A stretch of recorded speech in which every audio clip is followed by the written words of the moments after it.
Hello, everyone. This is Carlos Carvalho in the Jiu-Jitsu podcast, Jiu-Jitsu Conversações, a Portuguese podcast with the first episode in English with my special guest, Brian Glick. How are you, Brian? Very well. Thank you so much for having me.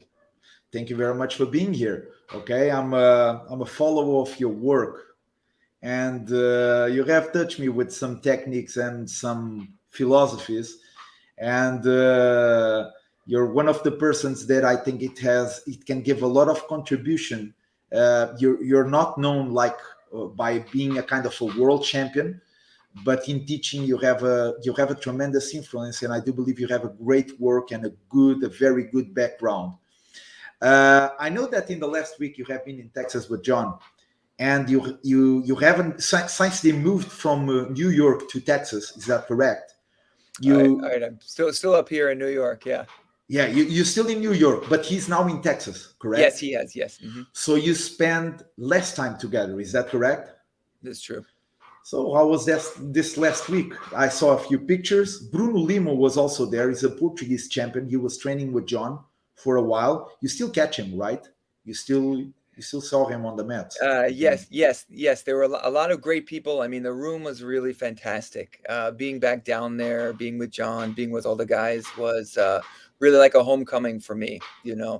We've built such a bond over the years that anywhere that we go, this is a relationship that is really one of the defining relationships of my life, as I think is true for a lot of people. When you start to practice jiu-jitsu for a long time, you develop, if you're lucky, you develop a very strong bond with your instructor, of course, and then your partners, the people who you work with. And so being able to be back was just amazing. We picked up right where we left off. It was like no time had passed, and we had a chance to reconnect and to get back to some of the things that, we missed about one another. Because the pandemic, has been so disruptive for so many people. Some people were lucky enough to be able to either continue training, not have as much of an interruption. Here in New York, things were really, really very difficult for a long time. Yeah, so I think in California was also the same. There was a few states that were actually different, but United States is very big, so yes. And so in New York, particularly, there were a lot of restrictions. There were a lot of issues around training, and then being able to even operate, your dojo. So, having been, getting back to being around almost the way that it was before, was just such a great, a great reminder about the bonds that we've built over the years, and how deep our relationship goes. And for me, I'm always in a place of great gratitude to my teacher, and then to my peers and my training partners, because everything that I've been able to do really has been because of him and because of them. And if it wasn't really, that, back in the day when I first began, if he wasn't there to really light the spark, and get things going, I don't know what I would be doing. Probably not jiu-jitsu, and certainly not, training for this long, and being able to maintain a practice for this long. So anytime I'm around him, I'm very grateful, and being down there was just it was just wonderful. How old are you at this moment? So I'm 45 now. You're 45. Great. Yeah. If I can get to 45 just like you, I'll be fine too. Okay, I'm 38, just a little bit younger. Yeah. But you look in great shape. You also made some good connections around jiu-jitsu community. There is a judoka guy. I don't know if I spell well the name, but it's Shintaro. Shintaro. Sometimes you have a few videos of jiu-jitsu with him, and sometimes he has some judo videos with you. How did you start that connection? Is he around New York or something? Yes, he's in New York. He has a very well established judo school that was actually begun by his father in the 1960s. So in very early on in the 60s, his father arrived with a number of other Japanese emigres from. They had come from the major universities in Japan. And you may know this, but in Japan, judo is really the home of judo.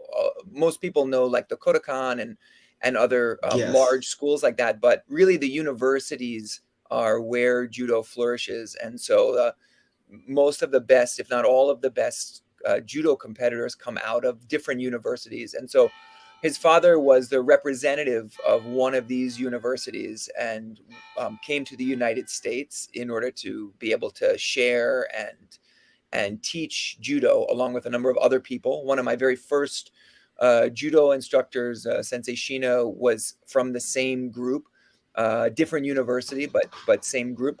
And so Shintaro's father had begun a dojo on the Upper West Side of New York, which is still there. And so now he runs it. It's kind of second generation, and it's called Kokushi. And so the Kokushi Budo is the place where when we get a chance to meet up, usually it's up there.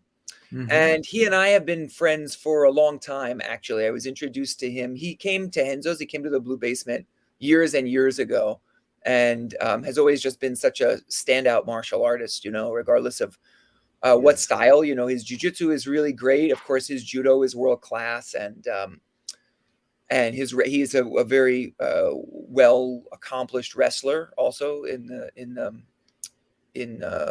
high school and college, I believe. So he really has a very well-rounded approach. So he and I connected early, very early on out of our love for training, and we share kind of an approach to training and an overall approach to the martial arts. I think where we're very simpatico. We in terms of the philosophy, in terms of the He's style very of training. open-minded too. He's very Yes, open-minded, just like you. absolutely. Yeah. Yeah. He's not defined, strictly by judo. He really wants to learn grappling. He wants to develop as an overall martial artist. And so Yes. that's a great, ground for us to share. So That's whenever we're great for together, you. Yeah. yeah, whenever we're together, we're sharing, things that he's working on in judo, questions that he has in jiu-jitsu. We talk about that, things that I'm working on in jiu-jitsu, and questions that I have about judo and wrestling and stand-up. He teaches me those things. So we have a very nice back and forth where it's a, mutual exchange of information. I always enjoy being around somebody who is a true expert in their field, have a Yeah. lot of things to share and a real depth of knowledge. And he is just really way up there. And you can see if if you've ever seen his YouTube channel, Yeah. I also yeah, follow him. he's an incredible instructor and really is able to articulate a lot of even the more difficult elements of judo. He's able to break them down in a way that people can understand. So that's good for me because I'm not always the fastest learner. That seems great. It seems fantastic. And also we have to consider here that, for example, in the Brazilian culture, judo and jiu-jitsu, they have walk a long path, uh, going on different directions, but still together. You see a lot of judo black belts. There were jiu-jitsu black belts since long time ago. Right. But in America, that is more the wrestling culture and the boxing Yes. culture. Yes. And also, you have referred that it was the universities where most of the high judoka levels were built in Japan. But I believe that was also the case long time ago when the Kondokan influenced most of the traditional jiu-jitsu schools. And after that, it came up with the Kozen judo schools. After the Second World War, I think it was not seen on the same way. But Right. you're telling me that nowadays the universities, they have almost like it's almost like it is on American wood wrestling. Like Yes. you have the wrestlers in high school, they're very good. They start to grow up from that point.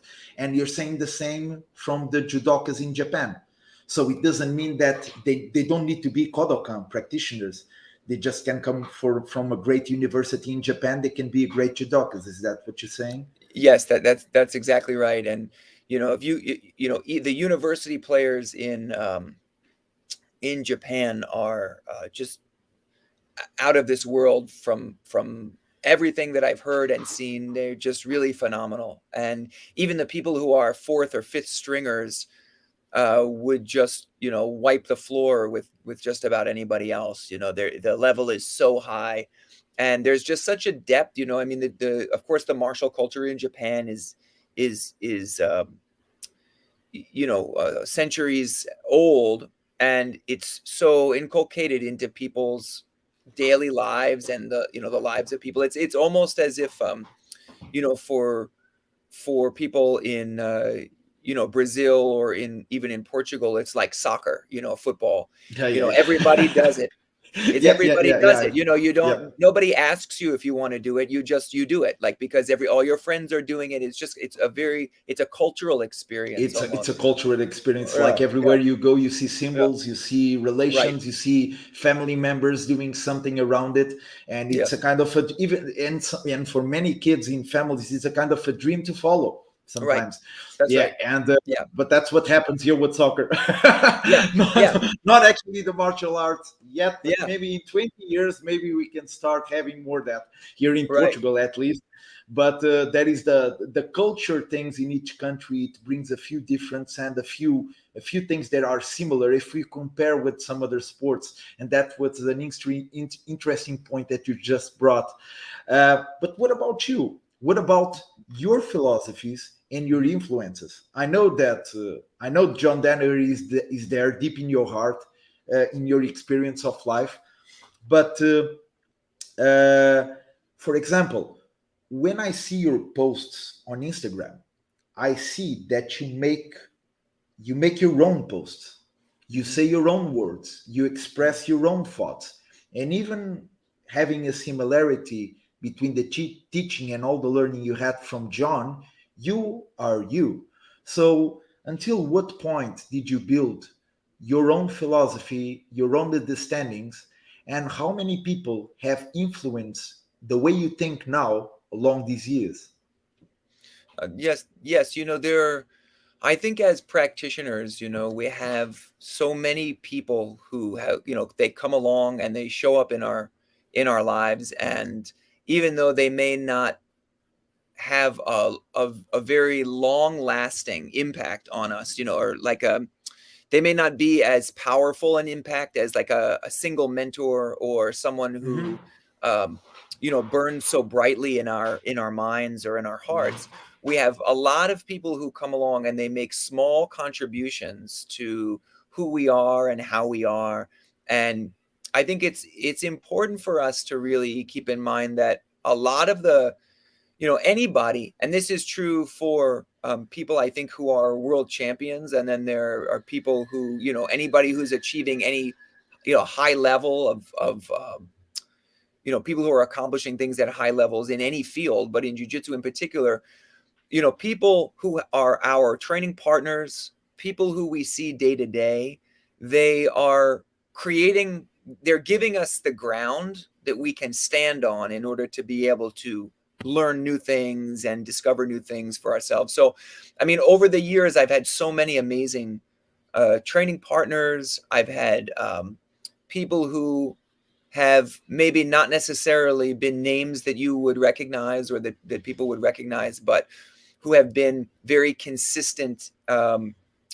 Maybe they've been consistent where they have as their strength has been Mhm. their consistency. Like I see Yes. them all the time, and I'm sure that there are people who you see who, maybe they're not technically amazing, but they're very consistent, and that consistency is something that you can be inspired by, and that you can learn from, and you can use to develop, your different skills that you have, or different Mhm. attributes that you have that can bring those out.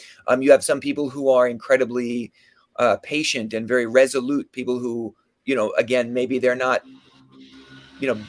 beating everybody on the mat, but they have a quality of patience, which, when you see them, you say to yourself, oh, that's something that I wish I had. I could use a little bit more of that. And so, over the years, one of the nice things about training for a very long time is you get to meet and encounter lots of people. And I've had people over the years who have been, I've had people who I have had positive experiences with, and I've learned a lot from them. And I've had people who I've had negative experiences with, who I've learned a lot from. And so I think it's important when you are trying to develop like a sustainable practice that you're open enough to be able to learn from anybody, not just the people who are your immediate mentors, and then also not just the people who are shining the brightest. Yeah. Oftentimes, the people that you'll learn the most from are the people who are a little bit more low key,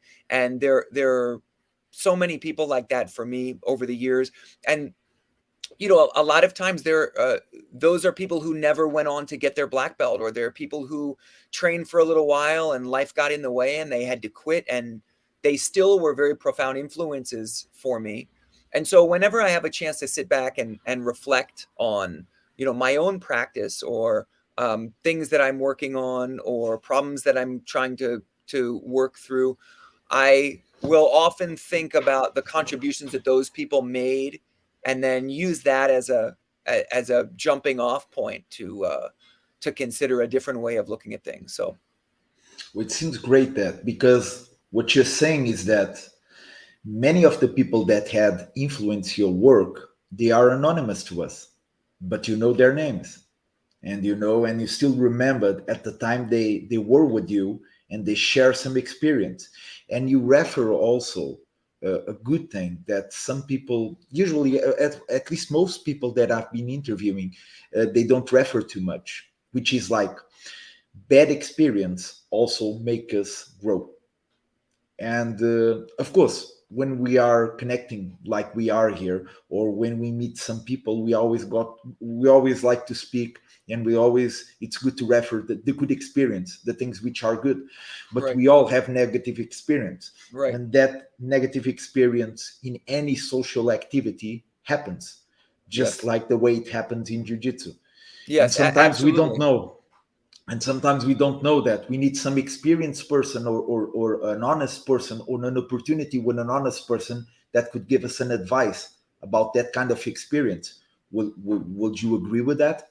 Yeah, 100%. I think that a lot of times when we think about our practice, we think about it in terms of the things that go right, and our successes, our like we say our successes are our practice. But anything that's not a success, an error, a negative experience, something that went wrong, those things, like they somehow, like they don't count.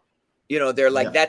that's not really our jujitsu is not our failures, it's our successes. But over the years, I've come to believe that actually a good, mature martial arts practice, like a good jujitsu practice, is big enough to include both successes and failures.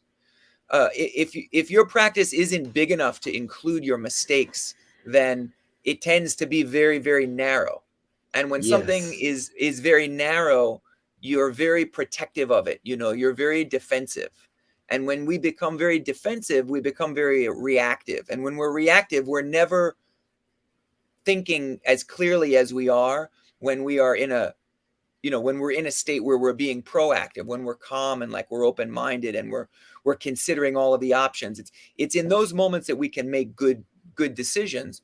But again, I've spoken to people over the years. I'm sure that you've talked to people like this before, where if something goes well, they want to own it, and if something goes badly, they don't want to have anything to do with it. Yeah, yeah, yeah, um, yeah. I think for me, like I've had plenty of experiences that where I messed up, or things went wrong, or I missed an opportunity, or somebody, it can be anything from day to day, where somebody passed my guard, somebody takes my back, or somebody puts me in a triangle. And it's very tempting to say, like, oh, that was a mistake. It's not really part of like who I am as a jujitsu practitioner. It's not really real.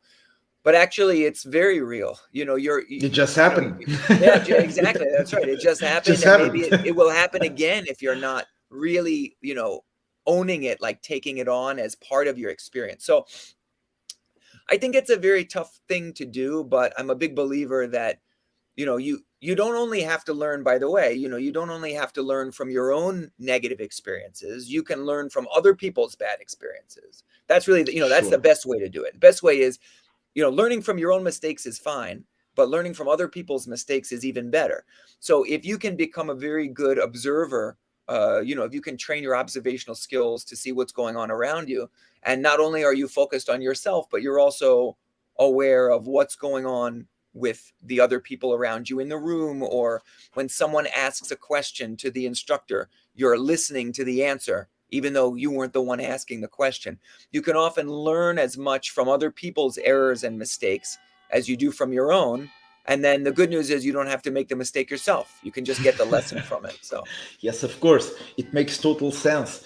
But there is also the difference between, if you have, for example, someone that is very, very young and very talented and is just focused on his growth for competition, for example, with a person that's maybe is just more aware about the things, all the things around jiu-jitsu, and not interest only in their personal growth, maybe they can develop the that observation thing that you refer with a little bit more, with a little bit more importance, which means that sometimes you see a lot of athletes that they have a tremendous talent, they win everything, what they do, it's something that sometimes you feel that you're not going to conquer this life, but the way they express themselves, or the way they express about the world or about the martial art, it seems sometimes very low IQ.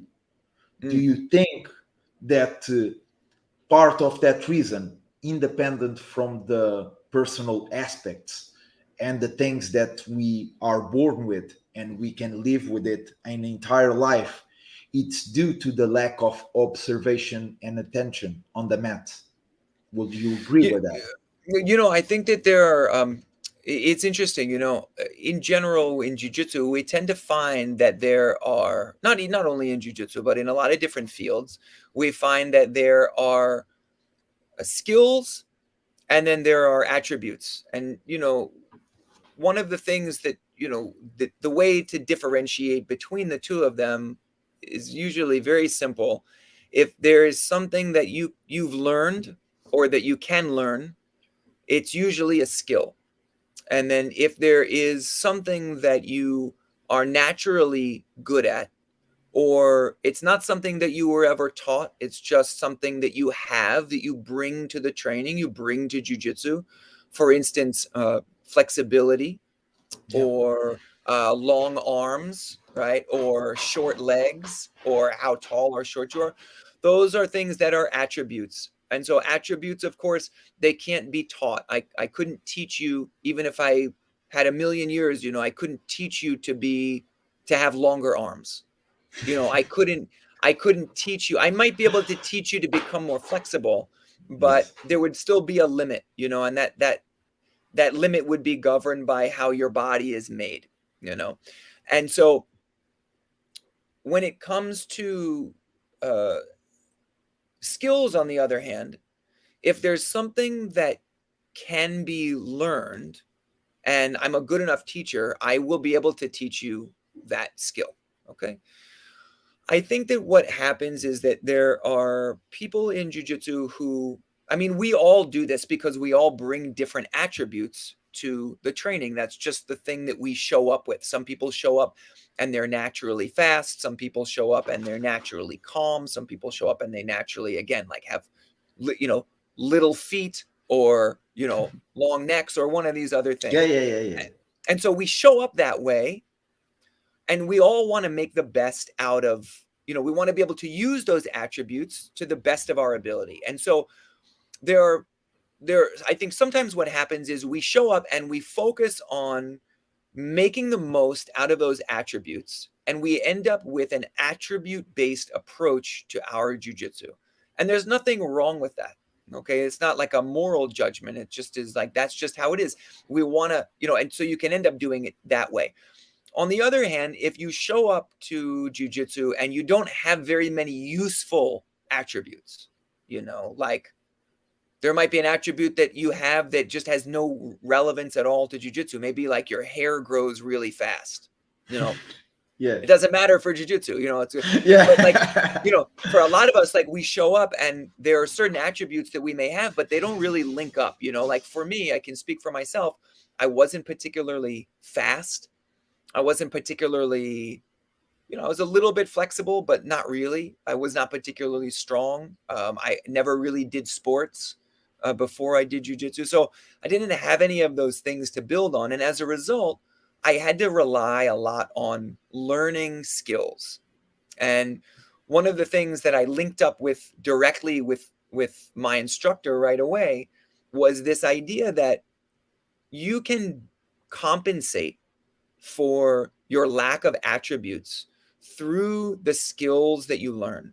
And it may take you a long time to learn certain skills. You may need to dedicate a lot more time and energy to these skills. But if you can learn what to do, then there's a lot of hope. There's like a lot of possibility because the door is open for you.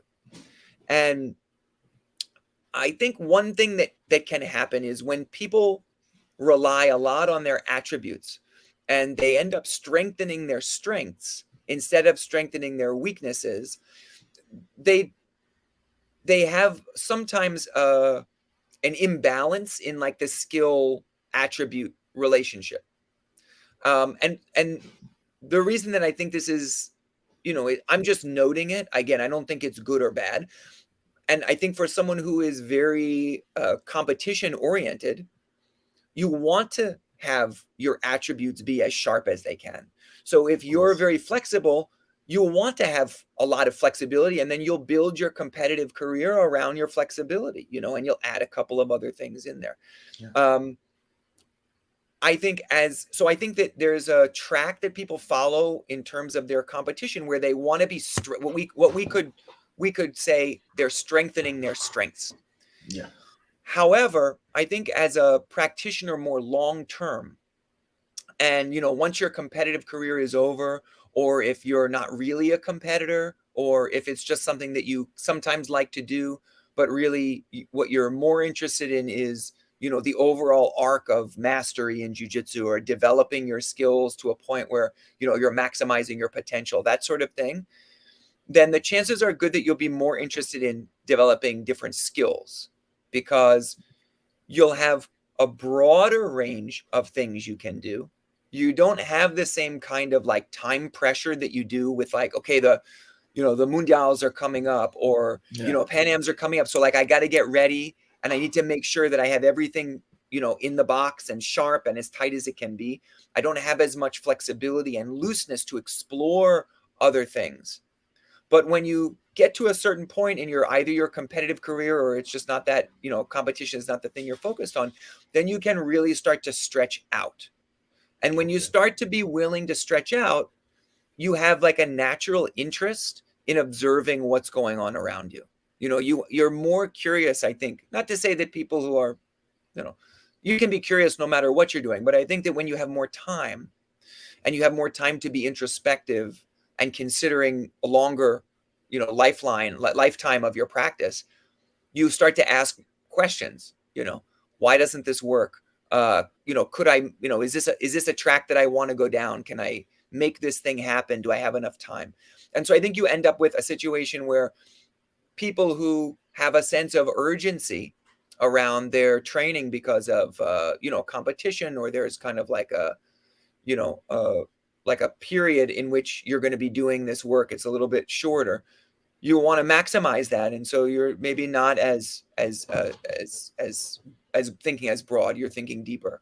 And then for people who have a little bit of a longer time frame, they may be thinking broad and deep both. So that's kind of how I've seen it develop.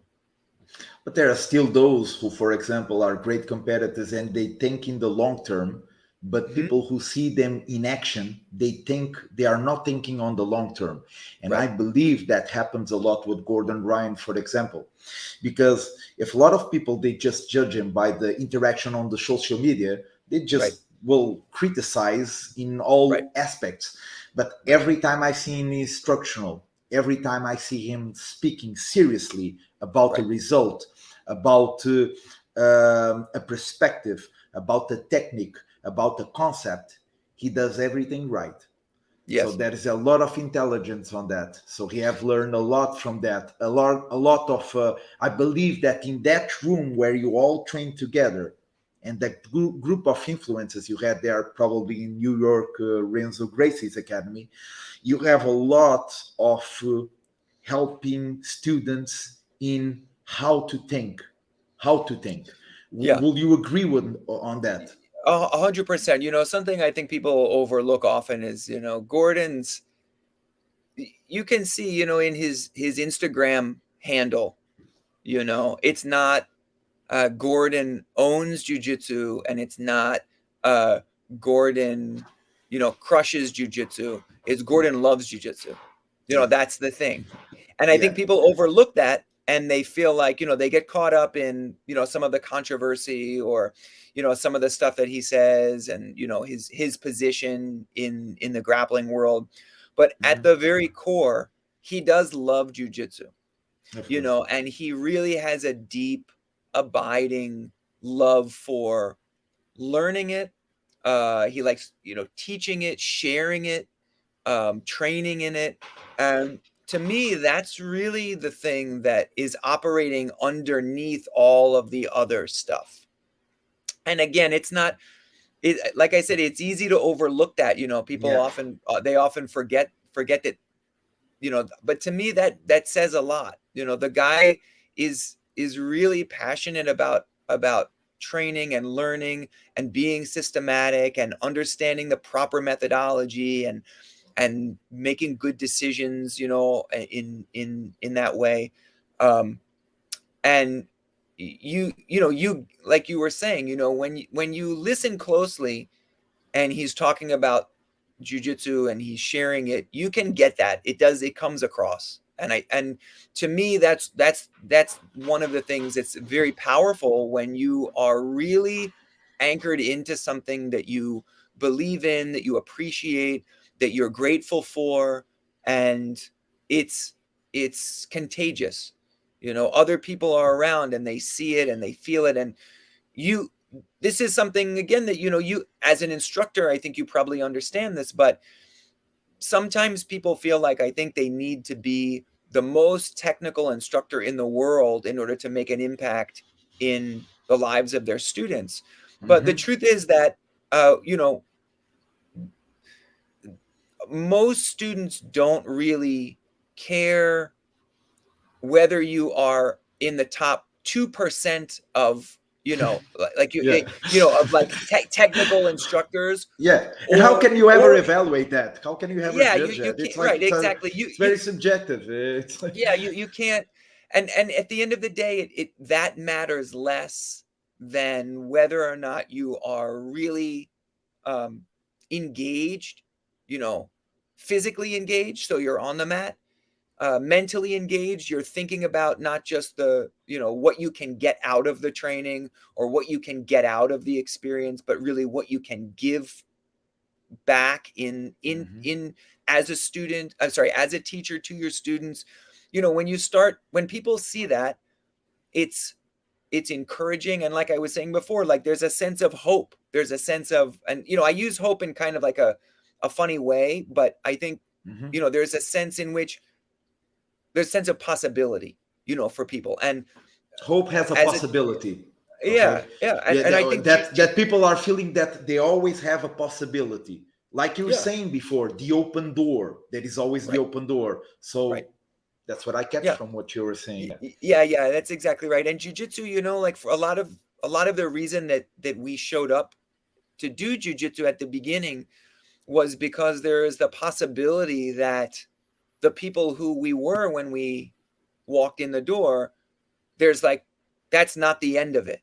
In other words, like jiu-jitsu for me has always been a thing where I was like, oh, there's more, we can do a little more than we think we can. And back in the old days, you can see this with people who are, smaller. We love to watch, smaller people with bigger people, but I've told this story before, and many other people from, the generation before me, and maybe to some degree my generation, watching Royce Gracie in UFC 1 was a very powerful message because it went against so many expectations, and it opened up the possibility that a smaller person, or this guy that wasn't very athletic, or somebody who was wearing this like silly pajama uniform could match up with someone who was bigger and stronger and more aggressive and,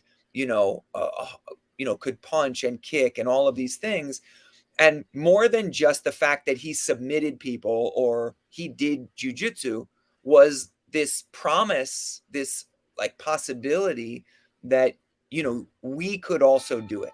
Whoever we were, wherever we were, like we could do it. And I think that students who are coming into jujitsu now still feel that way, that there's like, they if you live take, they live with, if without interrupting you, it's like the our sense of living and to bet on something is that if we see an example that it's real for us. yeah, right. We Exactly. won't bet so much money in things that we don't see a clear example Right. of how you can do it. And That's when you right. see someone do it, if you can put it on cash, you will bet a lot of cash. No, I've seen something that it's for real, and I'll bet my cash now on this. It's And that what and you I mean? would go, yes, and I would go a step further, which is to say that if you then experience it, you know that it is real. And one way to do this is, if you take a student on their very first day and you put them in the bottom of the mount and you put someone on top and you tell them to get out, and they flop around like a fish and they Yeah. roll over and they kick and they can't do it. Then you take them and you teach them the simple, right, bump and roll, trap and roll, upa escape, control, bridge and roll, all of a sudden. So you show them that, and like you were saying, they have now the possibility, like the belief that it's possible. But then you teach them to do it, and then you have them do it, and they begin to see for themselves that it's possible. Now you've opened up a whole, like you've opened up a horizon that wasn't there before. And I think that this is the reason why people are coming in a lot of cases, they're coming in to do jiu-jitsu, because it represents this bigger possibility for them. There's a chance that, even if they were, pick something, they felt badly about themselves, or they were insecure, or they were, bullied, or someone had once, grabbed them in the street and held them down and sat on top of them.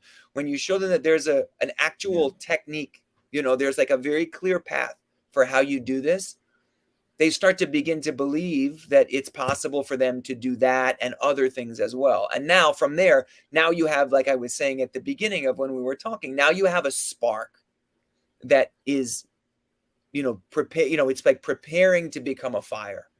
And the work of your peers, the people that are around you, and your instructor are the things that help to fan the flame of the spark so that it can actually, grow until it's an actual fire. And then from there, it kind of takes care of itself in a lot of ways. Yeah, and for most of us, for example, even for me here in Portugal, which is a different reality than in the States, because soon the jiu-jitsu arrived in America. It was just such a tremendous explosion. Even the years before the UFC, some people around the neighborhoods, they start to notice about something around the family, the Gracies, or something related. But on these days, even the young kids that I have, they do a new inscription on the gym. They don't know who Royce Gracie was. They don't even make the reference. They heard about jiu-jitsu. They may be a flow grappling assignment. They can have access, like being a flow grappling like guest or something, or have access to documentaries and the fights and things like that. And they've never tried. And they start the first lesson, the first jiu-jitsu lesson, without being on the same path like it was with me. I was doing some other martial arts before, and the moment I saw Royce Gracie on a cage, I said, I have to do this. Okay, this is what's missing here. And but a lot of people are not going on that way now. They are going on different ways. And one of the person that, for example, has been a tremendous influence in the jiu-jitsu community in the world, but many people, maybe more on the Brazilian culture, are not aware about that influence because they have so many other influence inside the country, is Joe Rogan. Now, watch out. If even in a city where you have a place with no jiu-jitsu academies, but someone has access to a sport TV channel with the UFC, and then you hear Joe Rogan saying specific details about jiu-jitsu, they start with jiu-jitsu. They start to hear and they start to look for it. And immediately you have some people that is interested in jiu-jitsu and they go on the internet, they search for jiu-jitsu just because they heard an expression on an MMA event that suddenly came up on the screen and they had no direct connection with it. Right. Does this make sense to you, for example? Yes.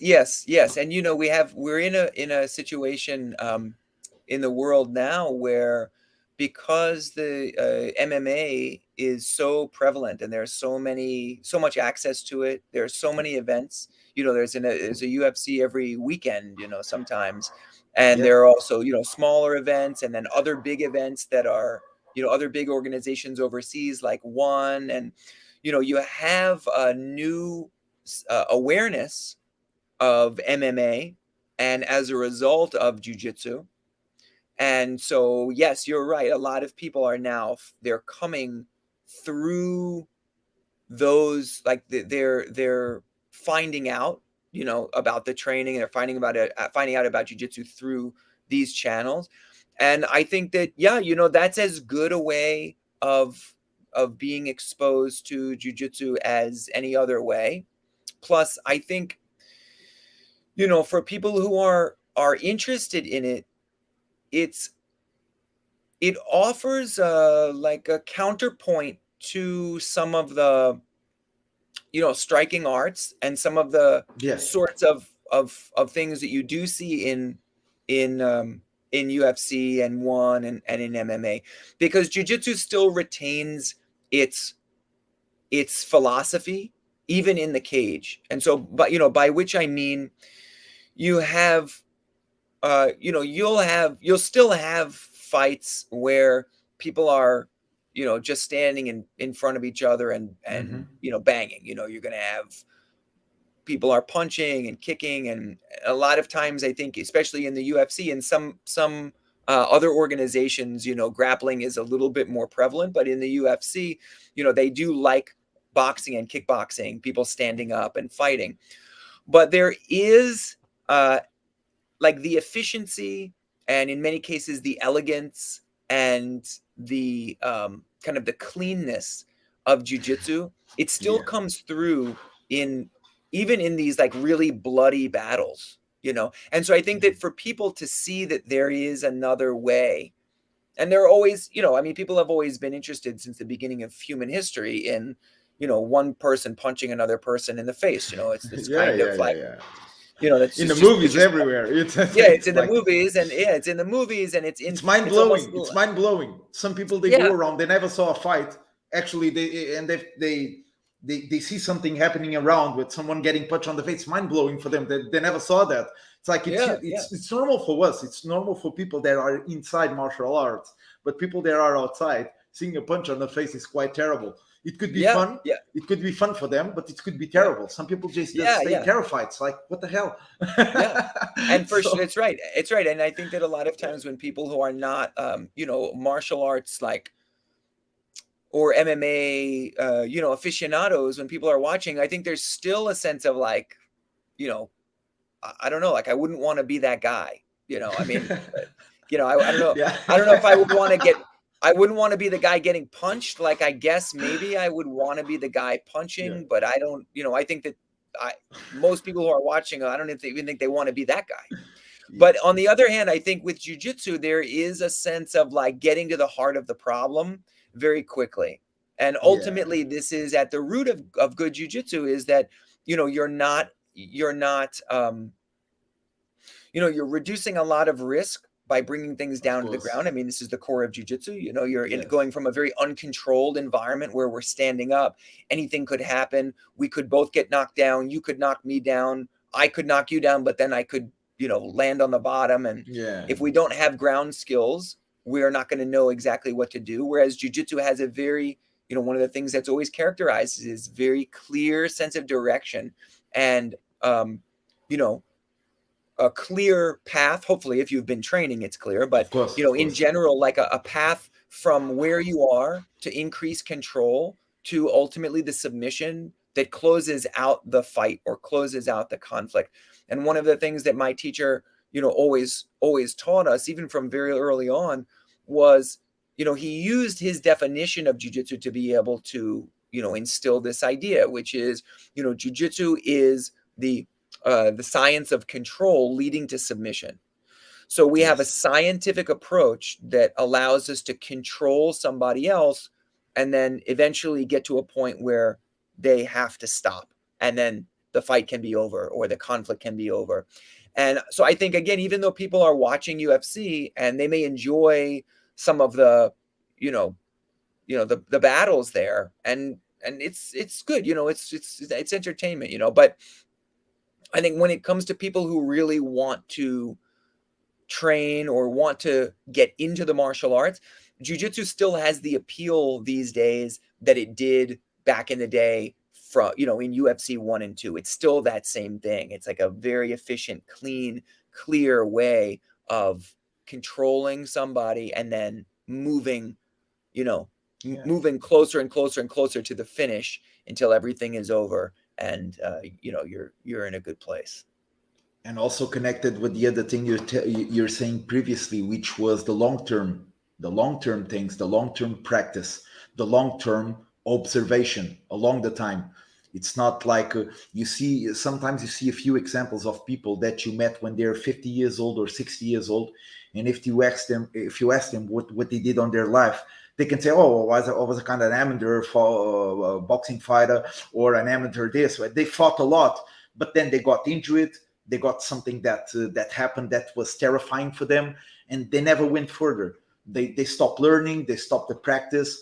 It could be many reasons, but people around the jiu-jitsu community, I see that even if you have that things that people say around the blue belts that quit or things like that, but a lot of people, they still stay around. They still stay around. They still stay connected somehow. And sometimes they stop for a few months or a few years, but then they come back. And there is something about this that I believe it's about the long-term benefits that you get from it. Because once you have experienced it, this can happen. And it's about that possibility you're speaking before. You see, it's about that possibility. You can still do it. So it's all very real. Yes.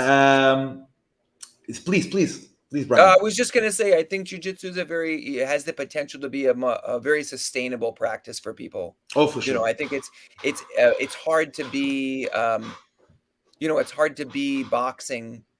If you started boxing when you were 30, it's hard to be boxing when you're 60. I mean, it happens, I guess, from time to time, but like even wrestlers, even wrestling as a grappling, skill, you don't see too many wrestlers, even people who were wrestling at very, very high levels when they were in college, or even like, post-college. Some of them are still wrestling, but there are not a ton of recreational wrestling practitioners, in their 50s and 60s. There are a few, tough old folks, but most of the time, not really. And I think that jiu-jitsu offers, even judo is like that. It's hard getting thrown. It's hard taking those big falls. The risk of injury increases. But jiu-jitsu, that's not really the case. You really can have a sustainable long-term practice. You can train for a long time. You can start late, which is not always true for every martial art. You can start at 40. You can start at 45. You can develop a set of skills, and you can train well and like do real actual jiu-jitsu in a way that I think, it's tough to do with judo. It's tough to do with wrestling. It can be tough to do with like Muay Thai. So there is that too. Yeah, and even you have even some professional fighters, just like Mike Tyson, for example. And in his recent podcast, not the last one, but a few months ago, I believe he was with Joe Rogan before the fight he did. And he was saying when he started training, it was just terrible. He was doing one training session and resting for the whole week because he couldn't handle the pain. and you have people with the same age just training jiu-jitsu 3-4 times a year, 3-4 times a week, and still hanging on. Okay. And it's just so natural for them. It's so natural for them. It's a much, I think it's a much more forgiving they didn't need to stop. They didn't have to have another match for so much money to make some hard work on the body. It's all what you're saying. It's all what you're saying. We can see that if we open the eyes, if we observe, we can see it. It's very interesting. But with all your knowledge and knowing about also the sources that you have, in which, for example, when you see instructionals from Mr. Danaher, Gordon, Gary Tonnen, why did you start to share some content on YouTube, knowing, or at least believing, as I do think you believe, that you have very high quality technique and things to give for the community? Why did you start to share for free? Why you didn't make instructionals, for example?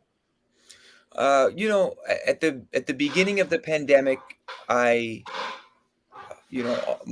schools in Brooklyn, we were hard hit by the pandemic like everybody was at the very beginning. And then being in New York, it was very difficult to reopen. It was very challenging to be able to maintain and keep the community of students who, we had built, really it was their home for jiu-jitsu. And a lot of the people who are training with us are, neighborhood people. These are people who live in the community. We're happy that most of the students are, people who live nearby. And I think not being able to train, like for most of us, was a very, very difficult thing.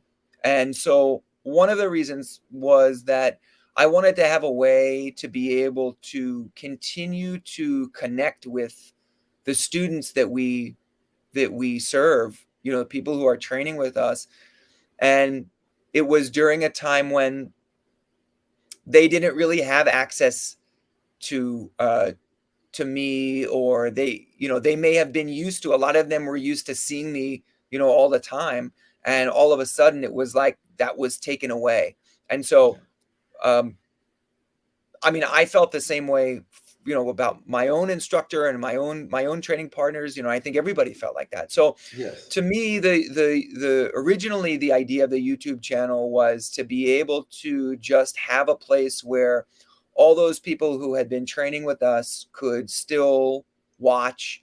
They could still see what I was doing. They could still be a little bit of a part of it, so that they weren't feeling like they were like totally without resources, So that was really the main reason. And I wouldn't really have thought of doing it if it wasn't for Shintaro. He was very, he had suggested that I put some videos out, and I was always a little bit reluctant to do it because I'm not really, it's not really my I'm not really out, putting myself out there a lot. I'm a little bit, I play back a little bit. And it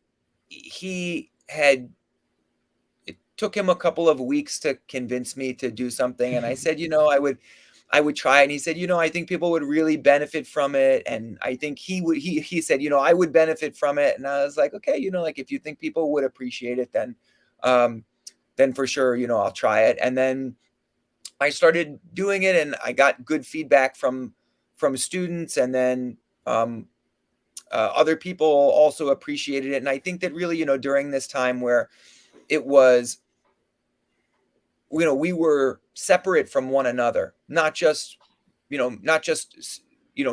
as a teacher from the people who were students of mine, but also, all of us were kind of in a place of separation. So the doing those videos was just a way for me to be able to try to reconnect and to keep people connected. And, I wasn't really, trying to, that was my main reason for doing it. So I may do, a longer term instructional in the future. I think that after now, the YouTube people will often ask me, if there's going to be something that's a little bit more in depth, And Yes. so I've been working on something recently that is a little bit more structured, and it's for people who are interested in doing a little more of a deep dive into some of the stuff that we've been working on. You know, I think the Hmm. advantage of the YouTube is that there are so many different pieces that, you know, if you need something, you can kind of go and find it. But it doesn't have the kind of continuity that you see in like an instructional, where there is an overarching theme and then there are a series of, you know, pieces that get explained more in depth. So I Yeah. would like to do that, and we're in the process of like slowly putting some things together. And I hope that you know, if I do put it out, that, you know, people are patient with me, you know, as I'm working to try to do this in a way that I think will be beneficial for everyone, and then also that you know, it's of benefit to people and that they enjoy it. It helps their practice. But nowadays, for example, we're not in lockdowns anymore, so you're still gonna continue with your sharing on YouTube. You Yes, you I mean, do like one technique per week, or at least in yeah. 2 weeks you have one something. It Yeah. doesn't take too much of your time, or does it? Yeah, I mean, it takes some time, but, you know, I'm happy to do it. I think now that people are, you know, people seem to be benefiting from it. It's nice to hear from people. You know, I love to hear when people are, you know, it's helping people in their training, or it's giving them good insight or something to drill or practice. And um, so that's always very good, and I feel like as long as that is benefiting people, I'm gonna do my best to continue to share it. And then thankfully, like you said, we're not in lockdown anymore. So Thank many God. of the students, yeah, many, not right for now, we're not. And then Yeah, for you now. know, many of the students um who I had kind of originally done the YouTube stuff for have been able to come back, and they're back training, which I'm very happy about. And then many of, you know, but a lot of them in New York, you know, they left to go to other places because life was very difficult here for so Yeah. long. And so I also hear now from people who, you know, were former students who are living in different parts of the country or different parts of the world, or friends of mine, people who I had as training partners, um, you know, who would come to Henzo's all the time and are now back in their home country, or, you know, they've moved back to a different part of the United States. And, you know, they will reach out to me, you know, to reconnect and to say that they appreciate, you know, being able to still see me teach and work. And so for me, I'm grateful for that, and I'm happy to be able to be connected to people through this. So yeah, I will continue with it. And it's a good sense of community. Have you lived all your life in New York? Were you born there? I wasn't born in New York, but I've been here for quite a long time. I was here a number of years before I started jiu-jitsu. So yeah, I'm very much rooted here. And you know, I like New York in spite of all of the ups and downs and the issues that there have been. I think that Yeah. there's you know, it's kind of like you're at the center of the world, even though maybe Yeah, it's not yeah. quite the way it was before the pandemic. People still see it But that it way, and still I is. like being here. It still is. Many of things that happen in America, it has a huge influence around the world, for the best and for the worst. And in New York, it was the same. Whatever, what each particular case, and there's always something coming up on the news related to New York if something Yeah. happens there. So it's very common. So you lived most of your life in New York. You have a good attachment with the community. That's why you have the will to serve. And when and why did you start jiu-jitsu? How did that start? So, you know, I started jujitsu because it was just by chance, actually. You know, I had at the time, this was 1999, I think. I knew uh, I had a girlfriend. Her brother was a very, you know, was a traditional martial artist, and had done a lot of um, done Muay Thai. He had done karate with a guy named Fumio Demura out in California. Um, and he still is a very, very interesting guy. And at the time, he came to New York. He was visiting. He had moved from California out to live in Holland, where he still is. And we had gotten together, and we were just, we had just met, and so we were getting to know one another. And he had said, what do you do? And I had said, well, what do you do? And he said, I work as I think he was working as an X-ray technician or something like that. But he said, the thing that I really love to do is the martial arts. And I said, oh, I knew what the martial arts were. I knew who Bruce Lee was, and my generation was like the Karate Kid was big. I don't know if that was like a little bit before your time, but Karate Kid was huge. And so I remember that period of time when we were like 8 and 9 and 10, and the craziness of karate and Mr. Miyagi. So it was cool. I was like, okay, that's interesting. You had the general idea that most people had. Here it was, when I was a kid, here it was Bloodsport from Van Damme. Right. I used to watch it all the time. And then Into the Dragon, it was my favorite. So I had asked this fellow, what he did, and he was talking about the martial arts. And I had said, well, what kind of martial arts are you doing? What's your thing? He said, oh, I do karate. I do Muay Thai, which at the time there are not that many Americans doing. I mean, some people were doing it, but it was certainly not as well known as it is today. Mm-hmm. But he said, the thing I'm really interested in is grappling. And I didn't even know that was a martial art. So I was like, okay, what is that? And he said, it's jiu-jitsu.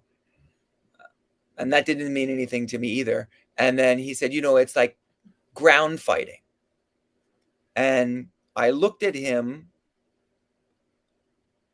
and I didn't say this, but I thought to myself, this is the stupidest thing that I've ever heard. And so what I said to him was, I said something like, really, beautiful. It doesn't make any sense to me. Why would you be interested in fighting on the ground? Because everybody knows fighting happens, you're standing up. Like I know what Bruce Lee and Chuck Norris look like, and it's not, they're not rolling. It's not ground fighting. It's not. And he goes, no, it's 90%, 98% of all fights that start standing end up on the ground, which was a statistic used to hear all the time when Gracie Jiu-Jitsu was first coming around. 98% of all fights end up on the ground, and it's clinch, and they knock you down, or you fall down, you trip. And I was like, okay, what, I didn't even have in my mind a concept of what that was. I was like, what?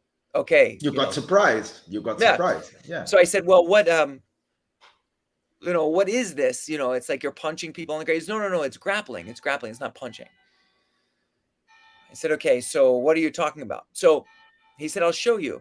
And I don't remember if he put me in a guillotine or he may have put me in a triangle, but he didn't say what he was doing. And so I had no expectations, and he didn't tell me to tap or what that was or how, so he, put it on, and I was like gargling and gurgling, and I couldn't breathe. And I was like, my eyes felt like they were bugging. I remember my eyes felt like they were like bugging out of my head. And finally he stopped, because I don't know why. I mean, maybe I sounded like I was dying. And he was like, that was, that was a choke. And I was like, very interesting. Okay. Tell me more about this ground grappling business.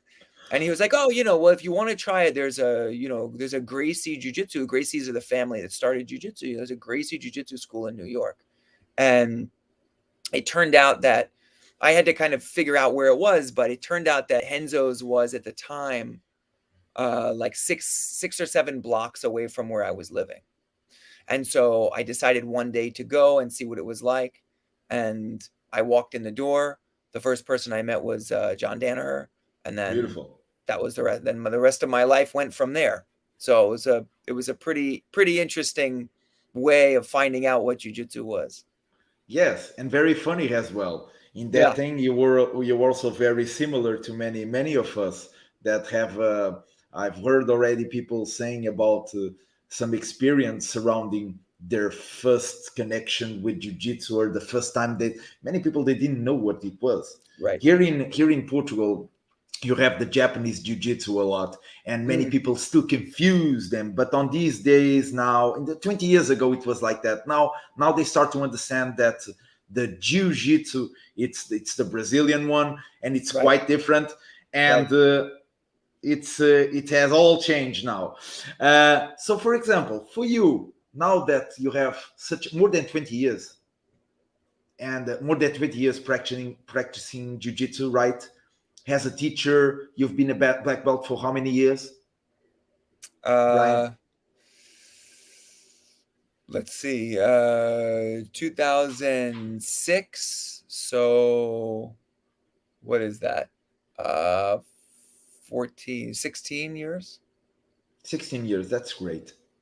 That's great. What's your actual routine and the future ambitions? You seem to be Uh, such a low profile for yourself, but also you share some great content and such a great philosophies.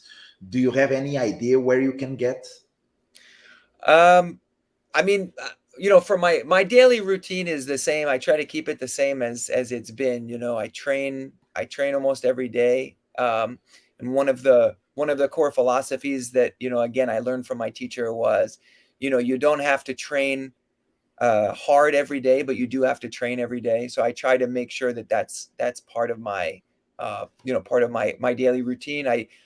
I don't have a lot of time to do other things like cross training. I used to do Muay Thai. I did Thai boxing for 10 years, maybe a little more than 10 years.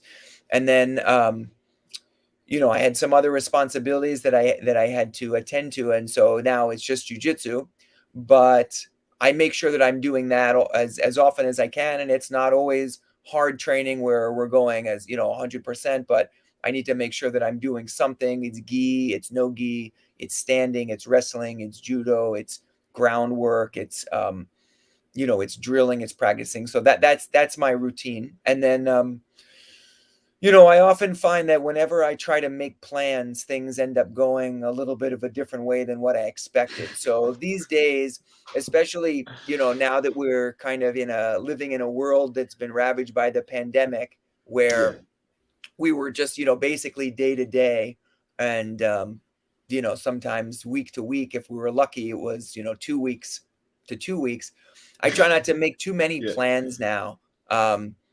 Because I find that as soon as I start to set everything up, something else comes along and dismantles what my well constructed plans.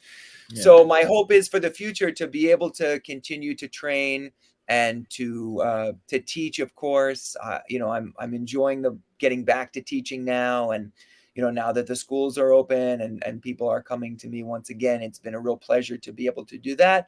And then I'm enjoying, as we were talking about before, being able to share with a wider audience, people who are outside of Brooklyn, people who aren't able to come in to train alongside me or to take classes. I'm enjoying being able to continue to teach them through virtual methods, including YouTube and maybe some instructionals in the future. Very good. So you have a perspective based on your strong routine, and you do believe in that, right? Yes, yes, Very very good. routine oriented, absolutely. But I advocate developing a routine and sticking with it as much as possible. Very good. I think that's what can make us strong. It's also a philosophy that your sensei shares sometimes online and on Mm, his way of thinking, and it's one of the influences that you got. I think you are correct about that. We cannot make some long term plans, but we can have a long term practice and good way of living if we do have the right routine, right? yes, that's exactly right. Mr. Brian, it has been very, very interesting podcast on this episode. You were my first guest that I interview in English. I hope my English was enough for you. And in this Perfect. Yeah, final you did. part, You did great. You should have confidence to go ahead and do a bunch more in English. okay, maybe I will try some more. I have here a space for a final message for you if you want to leave it for your students, for friends, or the BJJ community. What you will say to them as a goodbye. just continue to train hard, make sure that you are, you're taking care of one another, and very grateful to be able to be part of the podcast. Very good. Thank you very much, Mr. Brian. Maybe I have the opportunity to see you here in Europe or maybe in Portugal in the future. I have one message at you. It was I think it was previous or right after the first lockdown. But of course, all the plans went down. So you have been here in Europe before, right? Yes. Yes. Well, you do believe you have opportunities on the future to be back on Europe, right? I hope so. Yes, absolutely. Very, Maybe with your help, I'll come to Portugal. very good. Very good. I will think about it and I will try to make my routine work on that future plan. Okay. Great. Sounds good Mr. to Brian, me. hold on just for a second. This was another episode from the Jiu-Jitsu podcast with Mr. Brian Glick. Thank you so much for your presence here. I hope you have all enjoyed just like me, and see you in the next episode. Thank you very much. Have a wonderful evening.